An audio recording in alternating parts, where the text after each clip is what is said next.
Hello everyone, I am Saurabh and welcome to the video series on basics of IoT.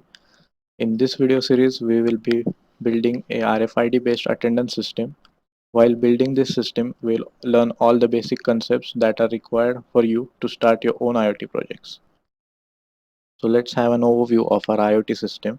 In our IoT system, we will have a RFID scanner system which will be connected to a cloud database through the internet, and we will also develop an application UI to represent all the data that is scanned by the system on a dashboard.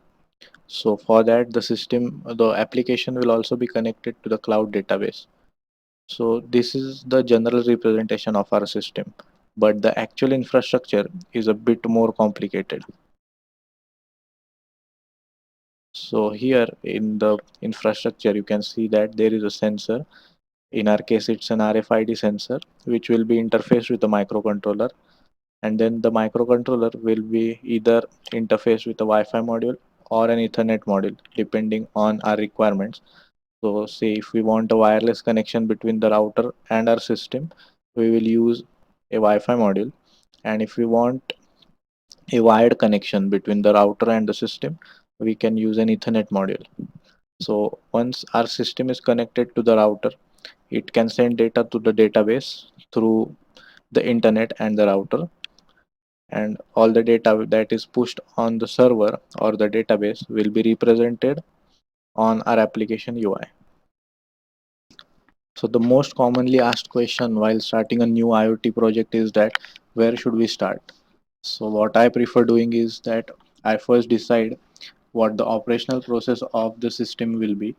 So what I mean by operational process is that how the IoT system will interact with the database and the application UI.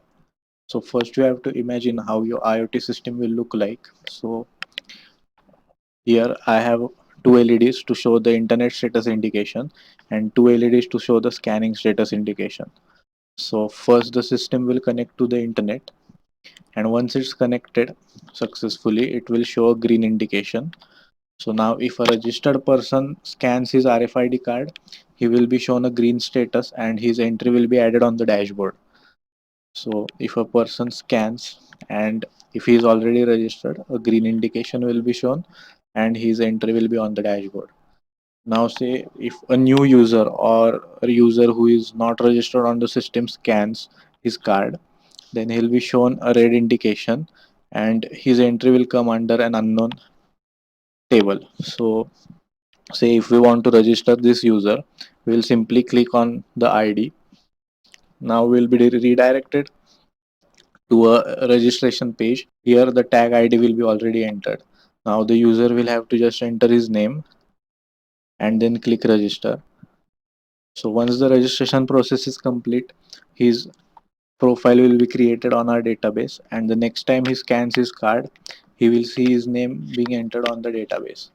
So in this way, the registration process as well as the scanning process is covered in our system. So now that we have decided our operational system, let's divide our IoT system into three important parts. The first one is the embedded system, the second is the cloud database, and the third is the application UI. So in our case, the embedded system is going to be the RFID scanner system. So in the RFID scanner system, we will first need a microcontroller. We will be using a Node MCU ESP8266 development board.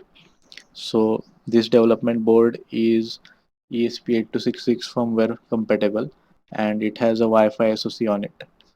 It also has enough GPIO pins and communication buses to interface the sensors. So as this board is Wi-Fi enabled, we can directly connect to our database through access point or a router. The next is the RFID module RC522. And last but not the least, we will require some indicator LEDs to show the internet connectivity status and the scanning status. After the RFID scanning system, we have cloud database. So there are many types of cloud database, and we can identify them or classify them as SQL databases and non-SQL databases. Now SQL databases are in simple words represented in tables. So here you can see an example of user profiles in the form of SQL database. So it looks like a table which has columns of name, ID, password, and URL. So each row represents a user, and you can see the first user is XYZ. His ID is 032. He has a password and a profile URL is null. So these databases are also called as relational databases, as it contains multiple tables, and multiple tables can be relational with each other. So on the right hand side we have a non-SQL type of database. This particularly is a key value paired database. So if you look carefully, the users here, the users is the key, and this whole thing is its value. Now inside its value there is another key 32, and it has a value of all these three items. Now these are again key value pairs: name, password, URL, and each of them has a value. Similarly, the 033 is a key, and these are its keys and values. So in our system we are going to use a non-SQL type of database, as it is flexible and easy to use. Now after cloud database, we have to decide how we are going to design our application UI, or what we are going to use for our application UI. So we can develop an Android application or an iOS application.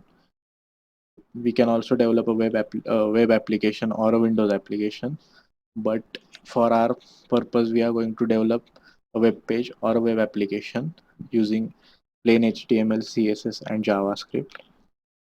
We are going to develop a web application because it is compatible with all sorts of platforms which support web browsers. So now that we know what all things we are going to require in each of these parts, the question still remains: where should we start with the IoT system? So what I prefer is, first I design the database structure, as both of these systems are dependent on it. So in the next video, we will look at Google Firebase, and more importantly their real-time database. Thanks for watching this video. If you found it useful, please leave a like. If you have any queries or any honest suggestions, you can always leave a comment. And if you want to see more videos in this series, you can subscribe and hit the bell icon.